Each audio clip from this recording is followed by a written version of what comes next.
गांव में नटखट छोटा चिनो रात को साइकिल चलाने निकला। चांदनी रात में वो मस्ती से साइकिल चला रहा था।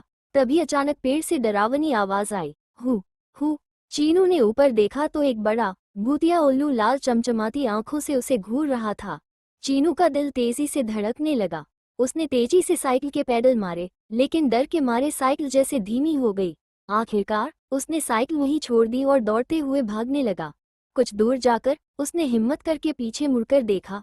हैरानी से पाया कि वो भूतिया उल्लू असल में एक साधारण उल्लू था, जो वापस पेड़ पर बैठा चुपचाप सोने लगा था। चिनो जोर से हंस पड़ा और साइकिल उठाकर मस्ती में घर लौट गया। अब उसने ठान लिया कि बिना देखे डरने की बजाय पहले सच जानना चाहिए।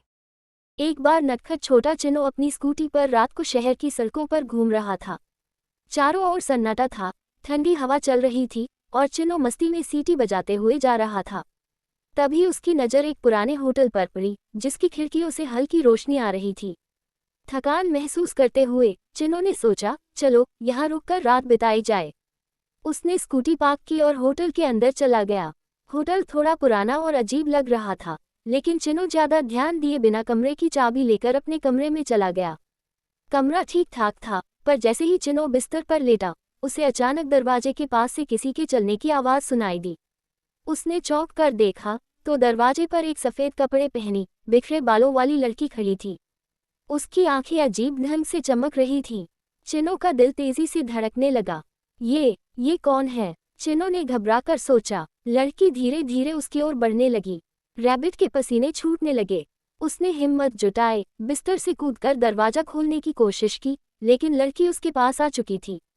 तभी लड़की जोर से हंसी और बोली, डरो मत, मैं होटल की सफाई करने वाली हूँ, बस तुम्हें डराने के लिए मजाक कर रही थी।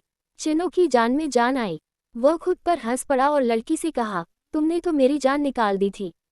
फिर दोनों हंसते हुए कमरे से बाहर निकल आए और रैबिट ने उस रात आराम से होटल में सोने का फैसला किया।